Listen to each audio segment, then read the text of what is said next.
Good afternoon, good afternoon, and thank you for joining me on one of my very favorite talk shows, Ask Sharifah Videocast. I am your host, Sharifah Hardie, and I have an incredible show for you today. I love when I get to bring you certain people that I've watched work, who joined us at our expo earlier this year, last year, someone I've watched through her journey, been a guest on the Roundtable Talk Show, and that's what we're doing today. We're talking to a guest who is the person to know, but you'll find out why and how she's changing the world. But before I introduce her, I'm going to ask you to go ahead and share this show, because there's someone who might be inspired by her story, her journey, and again, how she's showing up in the world. Miss Mary Potter Kenyon.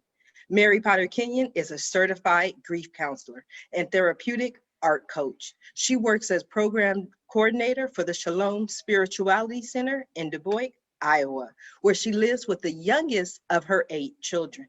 She is widely published in newspapers, magazines, anthologies, and the author of 7 books, including the award-winning Refined by Fire, A Journey of Grief and Grace, and her newest book, Called to Be Creative, A Guide to Reigniting Your Creativity. Good afternoon, Mary. How are you?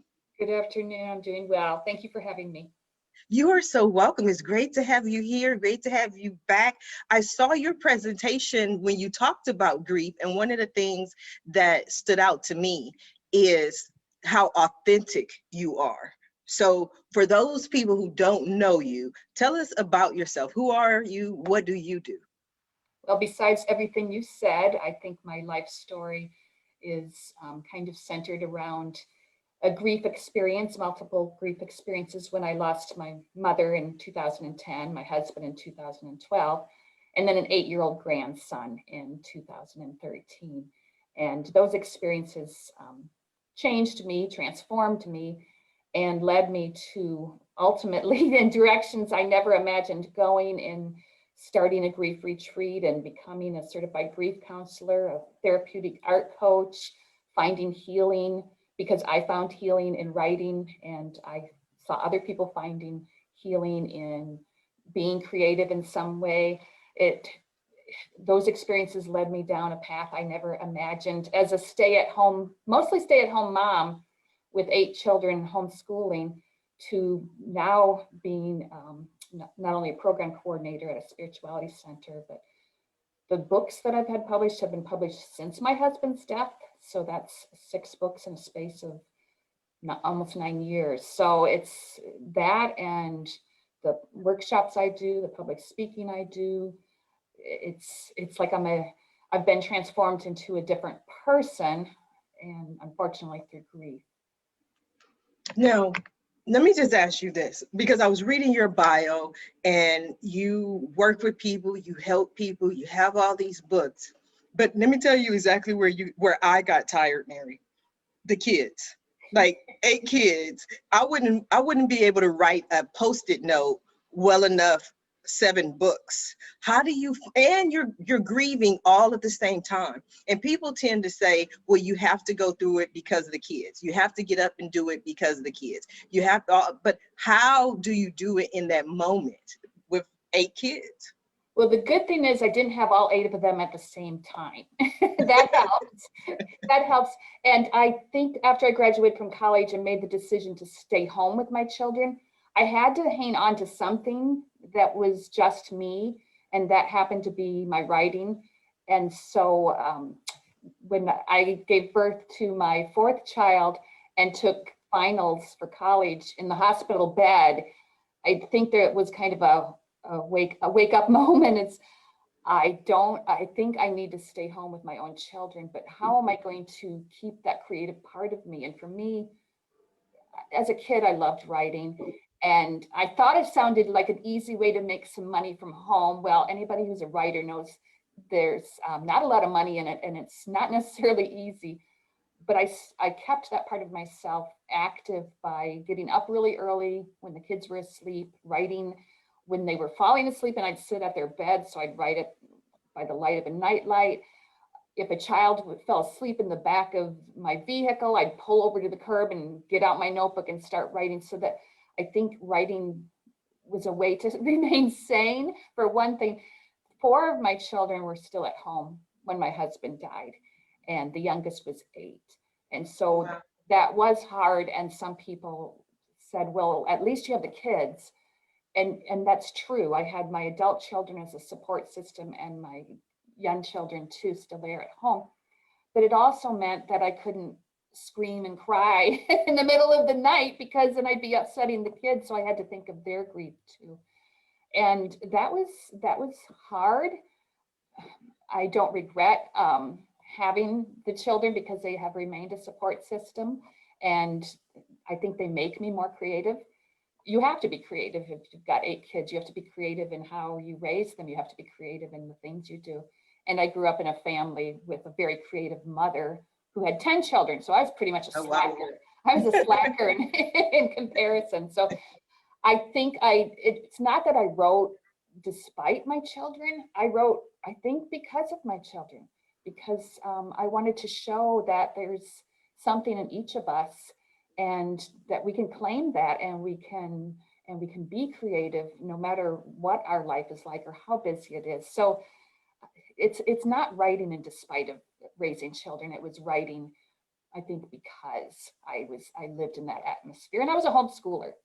Homeschoolers, you kind of got to be creative, and you want to demonstrate to your children that whatever it is in their life that they want to follow, that there's possibilities and they can do that. So yeah, the kids grew up with a mom who was sometimes in her own head, and they knew when I was, because I'd got a computer and they'd come over to tell me something, and they're talking and I'm looking at them, but my head was still in what I was working on. And they'd say, "You're not even listening, are you, Mom?" I just knew. But I think they became more creative people too in the choices they made, because they saw that their mom was doing that. Mm-hmm. So it was hard though when I lost my husband, and then I had to go back into the workplace. And I was lucky, and I learned something from my husband. I learned to tell the truth, because Oh, that's wow. the way he was. And so when I went to that first job interview after he passed away, and my daughter was about 9 then, and I said, well, I've got to be able to bring her to work with me. And I thought, oh, that's just going to ruin my chances of getting a job. No, they said, oh, okay. And I was like, oh, okay, so this works. This telling the truth can work. Just be transparent. Let people see, the struggles in your life. And how would we ever help other people if we aren't transparent, if we aren't real? You see all the pictures on Facebook, the perfect house with the perfect kids, with the perfect baking and the perfect, everything's so perfect. Well, that just makes the rest of us feel like we're doing something wrong if our houses don't look like that, and our life isn't perfect. But if we want to ultimately help other people, and that is what I want, to be able to help other people, I got to be real with them. And that's the best compliment anybody can give me is, oh, you're so real. I think definitely believe you're real, and I like that. But I also think you're very authentic. You do not gloss over personal areas of your life where I think a lot of people would want to hide. I mean, even in the grief process, just being able to say that I really honestly want to scream, but I can't, and I have to. I think that's very rare that people admit to that, because when we're going through something, we put on a happy face, we smile, and everything is okay. So since you obviously held in the scream, how did you release it? Or are you saying that you released it in your writing? I think I did. I think I released it in my writing and getting out in nature and learning, finding the tools that would help me, which I want to help other people find the tools that will help them. Because honestly, we're all going to go through it. We're all going to lose somebody. We're all a bunch of broken people trying to help each other get down this path of life. And it's messy.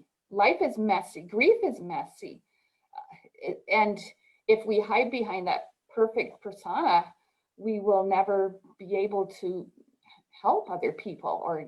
So it's honestly, when the person I am today, when I go to the grocery store and the cashier is grouchy, the old me would have been irritated. It would have been like, well, you're here to serve me. Why are you so grouchy, but the new me is, what is this person going through?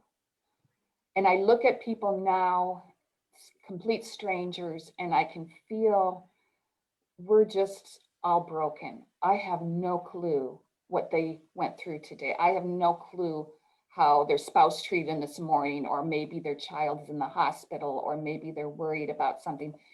And if we can go through life that way, looking at other people as with kindness and compassion, just think what a better world this would be.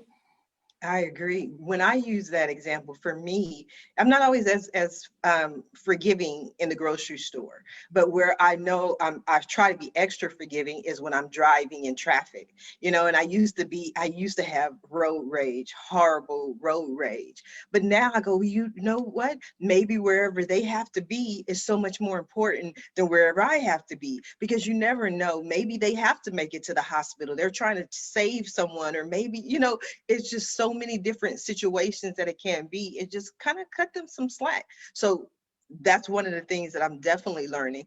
Now, what I want to know is, I believe you found what you were doing to be therapeutic, but when did you get to the point where you said, this is therapeutic art, let me help other people? You actually started doing that aspect of it. Mm-hmm. So I had never been a journaler. I had been a writer for publication, but I'd never been a journaler. But I instinctively, nobody told me to journal after my husband died, but it was less than 48 hours after his death that I picked up a journal and started just trying to make sense of what had happened. He was a 5.5-year cancer survivor. He survived a heart attack. He had heart stent surgery. And then he comes home, and 3 days later at home, he dies. So Oh, wow. it didn't make a lot of sense, but as I wrote and wrote and wrote, and probably the kids called it mom's nest on my couch, because I had piles of books written by other people that I could get, because if somebody made it through and they were okay enough to write a book, I thought they could help me. And then I had piles of notebooks and piles of the journals and stuff. And there's mom's nest. And it was like that for a few months. I just would sit there quietly in solitude, well, with the children around too, and slept a lot. And I kind of gave myself a gift of a time to just be until I did have to go find work. But 3 months out, I thought, how in the world did somebody do this without writing about it? Because I knew it was helping me.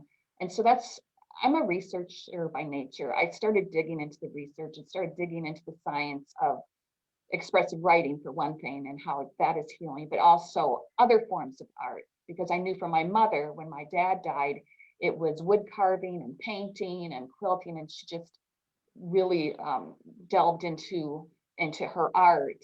I also knew that, because she had written a letter about it, that at one time when she was working on wood carving, she felt my dad's hand on her Oh, shoulder. wow. And my dad was gone. And so I think, in a sense, by being creative, I got closer to her, even though she'd been gone for a year and a half. Okay, And wait, I don't want you to go on. Can we just talk? yeah, That gave me chills. Can we talk about that for a moment? So yeah, your mother told you that she felt your father's hand on her back after he had passed. yes. And I don't remember her saying that, but Mhm. after she died, I found some of her letters. And in one of those letters, she wrote that she felt her husband, Bud, she called him Bud, she felt his hand on her shoulder. So she sensed that he was near and that he approved of what she was doing. And I've had experiences like that too since my husband's death. I mean, experiences that sound to somebody else maybe a little out there, but definitely brought me comfort, and definitely makes me feel like we don't know we don't know how thin that veil is between heaven and earth. We don't know, we're not there, so we don't know how it works. But So that's very interesting. I didn't mean to cut you off, but this is going in a different direction than I initially intended, but this is good. In my house, whenever certain sensitive people come into my house, they always say there's a man in your house, like in spirit. And I was like, okay. And I don't it happened maybe twice. I didn't really think anything about it, but my daughter, she just got married. Her and her husband live in St. Louis, and they came out here to meet the family. And so we were sitting down playing cards, and no one was near him or behind him. And all of a sudden, he felt like somebody tapped him on his shoulder, and he was like, it kind of surprised him. But I was like, does that happen to you? He was like, well, yes, over time, certain things have happened to him in his life. So I bet basically he's sensitive to it. But the reason I wanted to share that story is a couple of months after that, I was sitting with a psychic. All my friends are psychic, by the way. But she was talking, and she was saying she was receiving a message. And the message that wanted to come through was that it was my grandfather, and that he wanted me to know, I'm getting a little emotional, that, he was here. And so I was like, is that the man in the house? She was like, yeah, he's the man in your house. So apparently when my son-in-law was at the house, he had patted him on his shoulder, I guess to say, good job or whatever. But out of everybody in the house, he was the only one who felt anything. Yeah. Yeah, we don't know how it works. All I know is I think if you're open to that kind of thing, that can happen. It's happened to my wedding ring, for instance. I didn't know when I was going to take it off. I knew I was going to take it off, but I didn't know when. And I would twist and turn it and twist and turn it. And my husband had believed in this book that I was working on, but it hadn't sold while he was alive. Well, 7 months after his death, when I got word that the book had sold, I was so excited. I ran out to tell my son, because he lived across the street at the time, and I saw this beautiful blue butterfly. Now, I had told my husband, if this works, how would you show me that you were still near? And he really never answered. And I said, well, you better make it blue, or I'm not going to recognize it. I'm not going to recognize that it's from you. And so here's this beautiful blue butterfly. So I felt like that was like, oh, my husband, he knows that this book sold. And then when I submitted the manuscript, the very minute I pushed on the keyboard to submit, I felt a pain in my finger, and I heard a ping. And I looked down, and my wedding ring had just cracked in half. And I thought, no way. Wow. So again, it felt like, yes, cracked in half? Now, of course, there's people that could say that's just a coincidence, but I have an awful lot of coincidences like that in my life.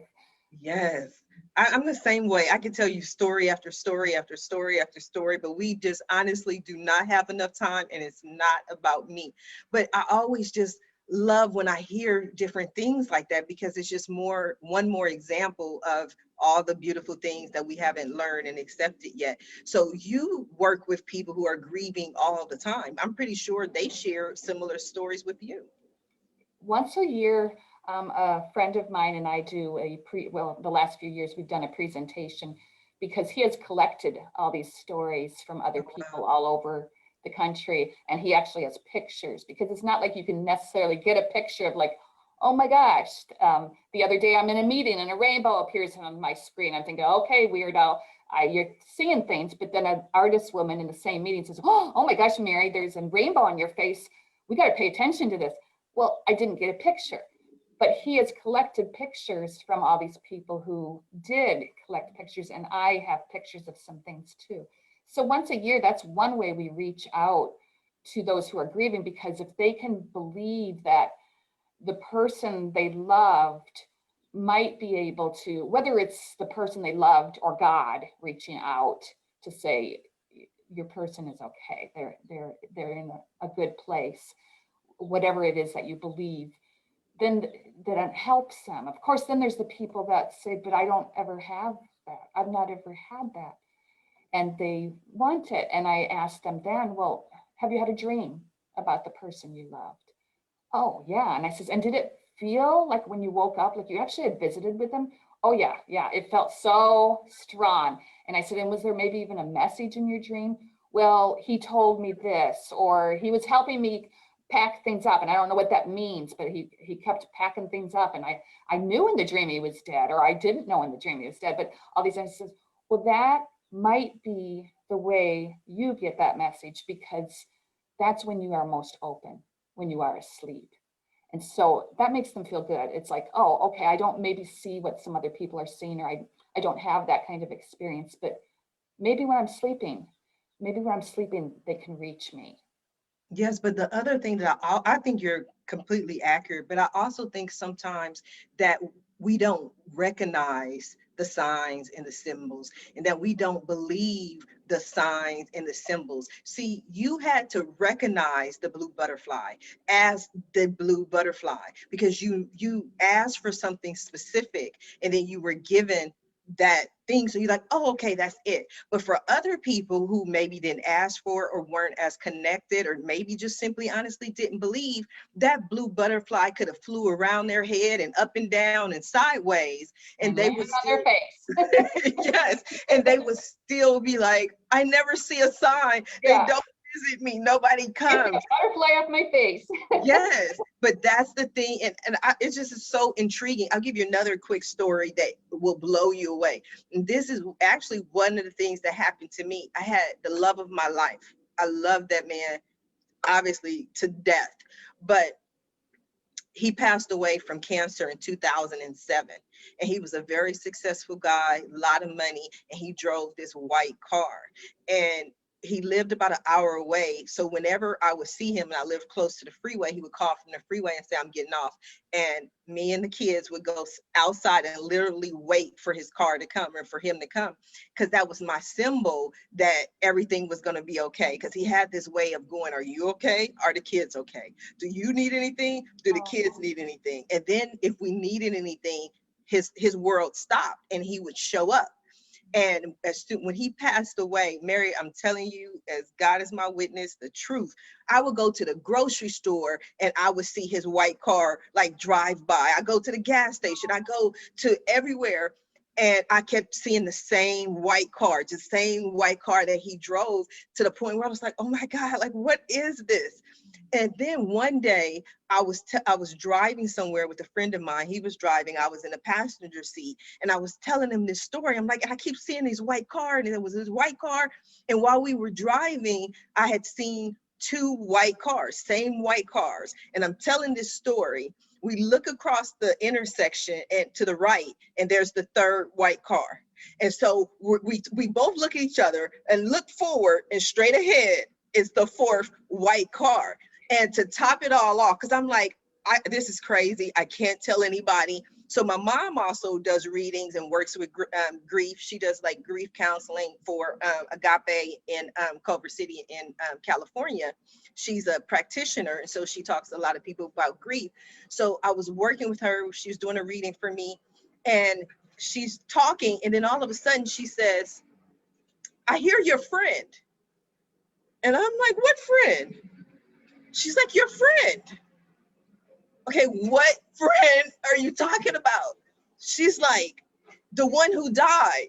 And so I say his name, and she's like, yes. I was like, okay. She said, he's saying, tell her she is seeing my car.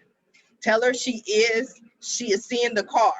And I was blown away, because I hadn't even told my mother about this experience. Because what do you do? Tell somebody, oh, I keep seeing the car is driving by, and they're like, okay, well, do you think he's alive? No, but it was my symbol in life for everything was going to be okay, because he was there. So it wound up being his symbol in death.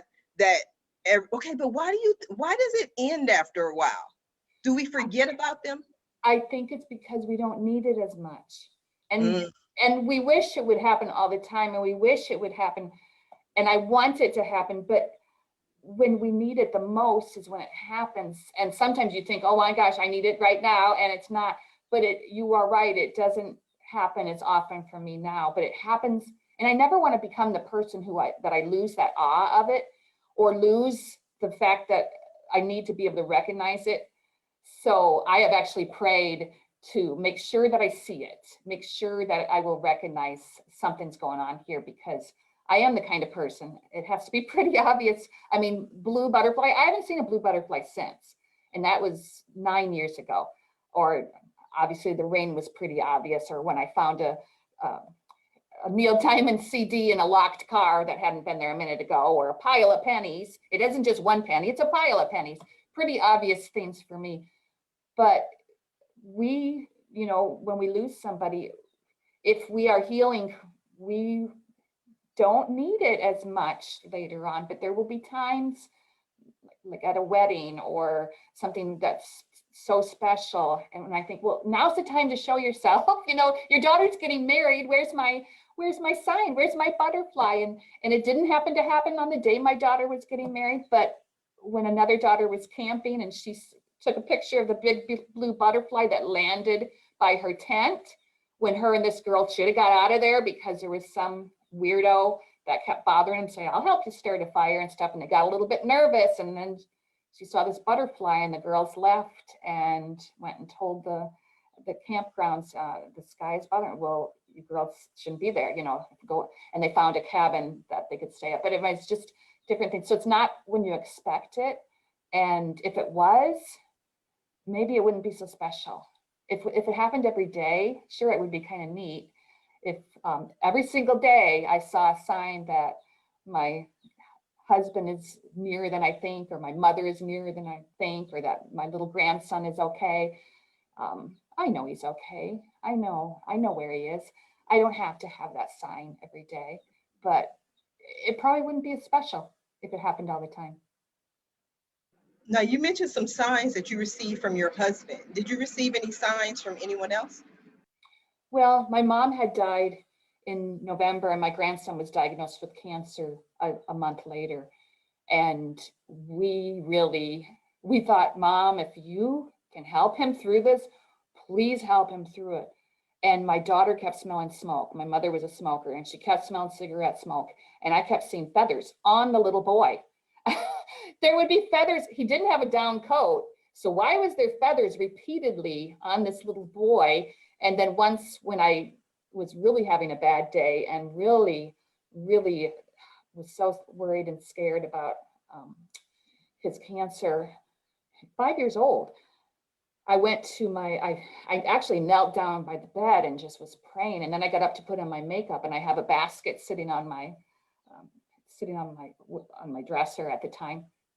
And there was this big white feather in it. I mean, it's just like, where would this big white feather come from? So there was things like that. And I too felt my mother's hand on my shoulder just once. And I thought I was imagining things, but then when I saw pictures of the conference where I had felt it and the room and they were taking pictures, there was no one near me. It couldn't have been somebody else because there was nobody near me. So things like that. And then the grandson, because he loved Star Wars so much. And that's what he would do, is play Star Wars games in the hospital for hours on end. And then after he passed away, and I was in a van with a group of ladies, and we had just come from a concert, and we all sat in the same place there. And on the way back, we stopped to go to the restroom. And when we got back into the van, the woman in the back seat said, "Oh my gosh, what's a Game Boy game doing in the seat? It wasn't there a minute ago." And the person driving says, "Well, there couldn't be a Game Boy game. My son hasn't played Game Boy games for years. He's in college. And plus, I vacuumed this whole vehicle. What are you talking about?" And before it got up to the front, when they passed up front, I knew what it was. It was a Game Boy game. It was Star Wars. And I clung to it all the way home. And I knew it was a message that Jacob was okay. And I asked the woman, "Can I have it?" And she goes, "Yeah, it's not mine." I don't know where it came from. I get home and my daughters, I tell them, and their eyes are like huge. And they said, "Well, let's put it in the Game Boy," because they knew Jacob and Star Wars and Game Boy. Put it in the Game Boy, and it's a message popped up, and my daughter says, "Oh my gosh," it says, "The force is stronger than death." Ooh, wow. Yeah, so I carry that with me everywhere. I have that in my purse at all times. It's with me. Yeah. That gave me chills. I mean, it just gave me chills. I mean, I'm telling you, Mary, I could see, this is one of my favorite topics, that is close to my heart, because there's so many different examples of, but I've used it, like I'll give you one other quick example that I've used to guide me in my life, is that I just feel like if I'm going a certain way or with a certain person, that things are being arranged for me to meet this person or this opportunity, but it's being arranged. And it was one day where a friend of mine had just passed away. And so I had did an interview, and after the interview, I was feeling a little sad. Let me just say, I was grieving. This is another friend, not the same guy, but I was sitting there, and this is what I was going to ask you the question, like, is the feeling when you get these, there's a certain like feeling that's just in the air. So I'm sitting there, and all of a sudden it's like I felt a presence. And I mean, I could feel it as clear as if, like, if my eyes were closed and someone was there, and you know someone is there even though you can't see them. That's how I felt, like this presence. And I was like, okay, because I was scared, but I was like, if you're there, give me a sign. And all of a sudden I heard the words, I heard clearly, do you believe in angels? And I was like, that's weird, because in my life, and I'll be 45 on the 31st, I had never questioned angels in any form or fashion. There are angels, you know what I mean? Just like, that's like me going, do I believe in Toyotas? You know what I mean? Like, there are Toyotas. I mean, it's not a belief system. But I heard it say, do you believe in angels? And then I was like, okay, well, I need a sign. If this is, what's the sign? Now, all of a sudden I hear this bing, and I'm like, okay, it's a sign. But then I said, no, that's not a sign. That's my email notification. Mary, I tell you, I'll show you the post on Facebook when I made it years ago. I'm like, okay, well, I'll open the email. I opened the email. The subject line of the email was, do you believe in angels? And I was like, okay, this is weird. And what happened was, I actually wound up opening the email, and the guy, his name is Keith Leon. He's on my Facebook friends to this day. He had wrote a book about angels and his experience on how angels had came into his life. Now, Keith Leon lives somewhere, and he's going to kill me because I don't remember, but it's somewhere cold with a lot of snow on the East Coast. But his publicist has sent out this email because he was about to do a book tour. Guess what, Mary? I told you my stories will blow you away. His book tour was coming to my city in Long Beach, California, and it just so happened it was at a friend's house. Oh my gosh. Yes, this person had no idea I was in Long Beach. They sent out this blanket email to everyone in the world saying he's about to do this book tour, but the first city he's in happens to be at the home of one of my friends. And you said it, you didn't believe it, or you just, and that's what we have, a sense of disbelief, and yet it's so clear, but we don't want to tell everybody, because then they look at us like, if they haven't had it, it's like, what's wrong with her? But I don't believe in random strangers anymore. I mean, because I see how God has aligned. He brings certain people into my life in certain times. And when you talk about that feeling, sometimes I've said, okay, I know something's happening here. I don't know exactly what it is, but I'm feeling that feeling. So I know this is important and I need to pay attention and figure this out. And sometimes it becomes very clear later, but it's just like, it's a feeling you don't really know how to explain what it is, but you just know it's important, and you know you better pay attention. And Yes. So I've learned to do that. To pay attention. Now, I agree, because if anyone has ever asked me, or if they ask me, like, if you can use one TV show or one movie to really describe your life, I always use the example of Quantum Leap. Have you ever seen Quantum? I love that. My husband loved that too. Yes. So that's what I feel my life is, because in every situation in my life, I leap into that situation, and then I'm like, okay, God's put me here for a reason. Once I do especially in situations where I don't want to be in these situations, I'm like, as soon as I can figure it out, I can make the next leap. But too often, but you always get that feeling into, okay, this is where you're about to go. This what's next. This is the next challenge. And so it's interesting that I have so many different experiences, and that's just like 2 out of all these experiences I have. But it's beautiful.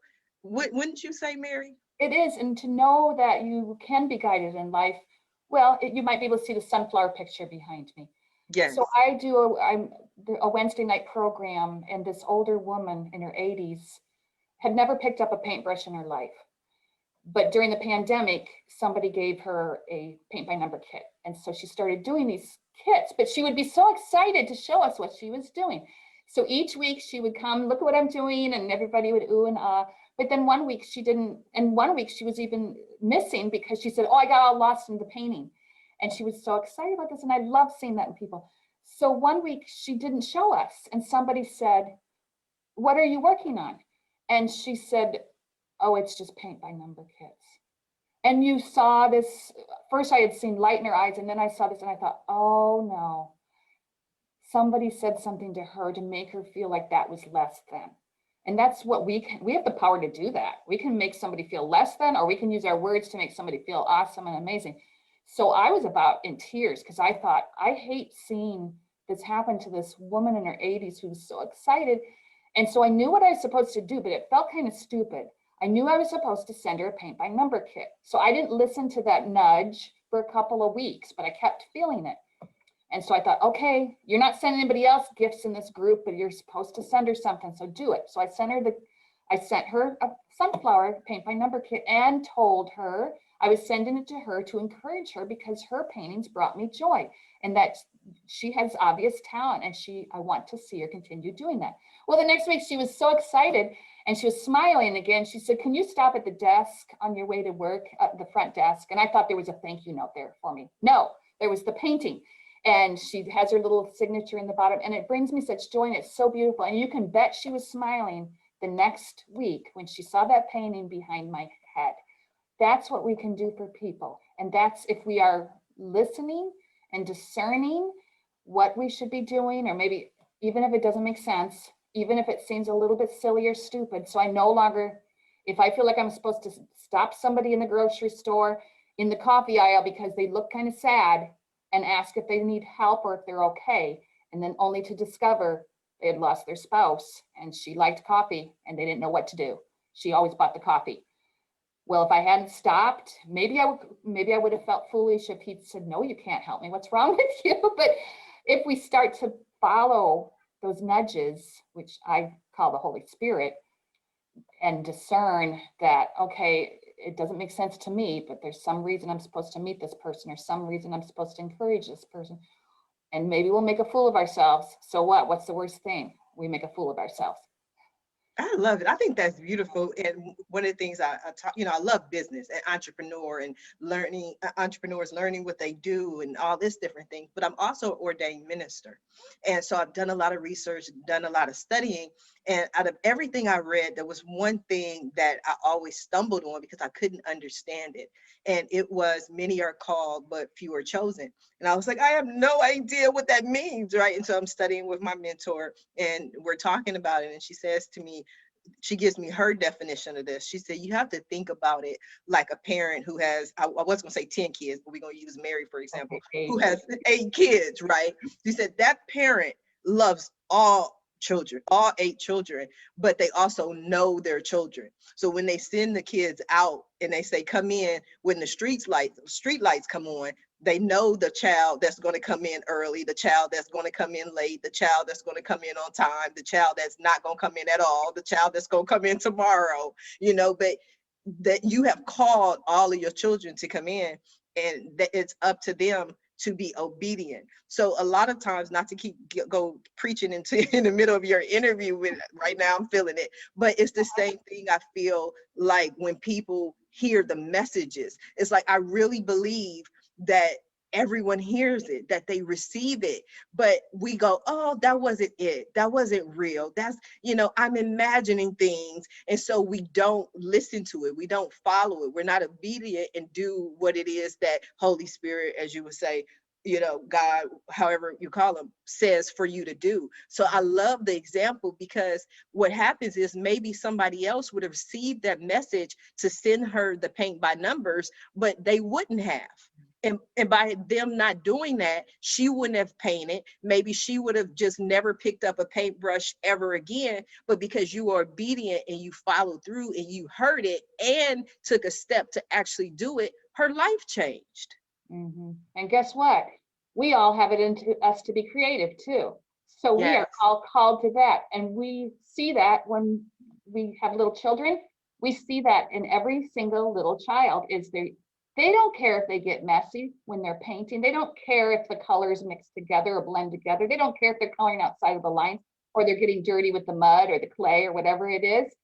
But something happens and we lose that in our life, but there's something in us. And that's the premise of my book, is that we are all designed to create in some way. And that doesn't mean a painting on the wall. It could be baking, it could be gardening, it could be your gift of getting helping children, or your gift of getting along with the elderly. It can be writing, it can be painting, it can be music. But I believe that each and every one of us has it in us, that we have a calling, a purpose, a passion. A lot of us have lost it. A lot of us don't think we have it at all. I hear that over and over. Oh, I don't have any talents. I'm not creative, or it's too late. It's too late. I'm 80 years old. I can't do something now. Or for the young moms, I'm too busy. I can't be creative, but you can be creative in your life, and how you care for your children, or how the things that you do with your children, or the clothes you make for them, or the food you make for them, the cookies, how you design the cookies. So we all have it in us, just like you say, we all have there's a calling for all of us. And I believe that. okay. Yeah. I believe that. I believe that every one of us, each and every one of us, was given a talent. And I think that we forget that we were given a talent for a specific reason. And that reason is for us to survive on this earth and survive on this planet. So I always say, whether people like it or not, if you show me somebody who is not surviving on this earth, I'll show you someone who is not using their talent. And that's not a judgment. It's not to say they're right or wrong or good or bad. It's not the war, of Armageddon. What I'm saying is, they are because sometimes we believe in the starving artist. I'm pretty sure you have people who've had that conversation. It's like, no, I shouldn't use it to make money. It's my gift. Do people say that to you? Yes, and the opposite too. They might know they have a gift, but they think they can't make a living out of it, so they go in a different direction. And then they say, I'll do whatever it is in my spare time. And guess Right. what? There is no spare time then, and there's no leisure time, and then they feel guilty if they try to work it into their life. But we've seen in the pandemic how people just naturally turned to creativity. They're coloring on sidewalks, or making masks, or baking way too much maybe, but enjoying going back to some of the gardening or flowers or things that they used to do. We turn to it naturally in times of stress. And there's a reason why we do, is because it's healthier for us to be creative. So we have to stop thinking of it as something for leisure time, and instead think of it as something that we need to work back into our everyday lives, even if it's 15 minutes a day or just on the weekends or whatever it is. And play, we need to bring play back into our life, and we need to allow ourselves to fail. Because if you think, well, I'm not going to pick up a paintbrush because I've never painted, I know I'm not going to be any good. But guess what? It's fun to paint even if it's just, say you want it that way, just to try different things, and not have that expectation that your painting is going to look like somebody who's been painting for 40 years. And you may discover that your painting does look like somebody who's been painting for 40 years. And thank goodness you've discovered that. So we need to allow that in our lives. But then also to allow the opportunity for your talent and your gift to grow. One of the things that I often talk about is, I remember being a kid and being a little envious of one of my cousins who is, I'm not envious now, I was envious then, but right now he's a news reporter on some major TV station in Columbus, Ohio. It's like Channel 5, Channel 2, one of them. But when he was 9 years old, he would walk around and with a spoon and interview everyone in the house. Like, he was a news reporter as a child, when he didn't even know what news reporting really was, but he reported the news and he wanted to know what everybody thought about everything. And I was like, I always wanted to be one of those people, who knew they were going to be a lawyer or a writer or a doctor, whatever it is. But it's because I didn't see and really understand my talent and my gift at that time, because I was also that child who talked nonstop, as you can see. Like, I haven't changed much, but I talked nonstop. That's all I ever did. And I was always like, Mom, why does that lady have on earrings? Why does she have that blue scissors right there, Mom? Why does that say love? What is love, Mom? My mom was like, if you do not stop talking. But now, what do I earn a living doing? Being a talk show host. So it's like your gifts sometimes also have to grow, and you really have to believe that you can earn a living doing what you enjoy or doing what you were born to do. Mm-hmm. And my dad used to say, I had a gift for talking and gabbing, and I'd use it in high school for speech contests and stuff. And he'd always say, make sure you use it for good, not evil. And I never knew what he meant, but I do now. And I didn't return to speaking for 40 years after high school. And then when I did return to it, I thought, oh my gosh, I love this. I love doing this. But I keep that in mind of what he said, is because your words can hurt just as much as they can help. So you could use your gift of gab for hurting people, or you can use it for what you do, which is helping people. Yes, I'm pretty sure. And entertaining. Yeah, entertaining. Let's not forget entertaining. Yes. But I'm pretty sure I would have liked your dad, because in just those couple of minutes, he said two of my favorite things that I always say. When I talk to people, I tell them I was blessed with at least two gifts. I was blessed with the gift of gab and the gift of manifestation, which means that I can talk you out of your money. Exactly what it means. So yes, I'm on the same page with your dad. And then I also tell people when I do certain things, especially when I'm a little upset, I'm like, people should be glad that I use my powers for good and not evil, because if I did, you'd be good at it. Yep. That's why I pray so much. I'd be like, Lord, help me, Lord, because this has been so much fun. I did have one more question, because we went in a different direction. But one of the things that struck me as interesting when you first started, and you mentioned that your late husband told you to always tell the truth. And it just seems interesting that out of everything he's ever said, that stood out to you for some reason. Is that something he would say often? Because he was like that. He didn't see, I was more of, I would make up excuses for not doing something, or, just because instead of saying, I really don't feel like doing that today, I'd say, well, I'm busy that day, or I'm just, and he wasn't like that. He was just upfront, not to be blunt, but just more of, what's the point of lying? Why don't you just try telling the truth? And so that really did stick with me. And I can't stand lies since he passed away. And of course, the little ones where you don't want to hurt somebody's feelings. So you might say, well, yeah, that looks okay on you. You won't say that looks amazing on you. So I don't know if that's bordering on lie or not, but I've been surprised by how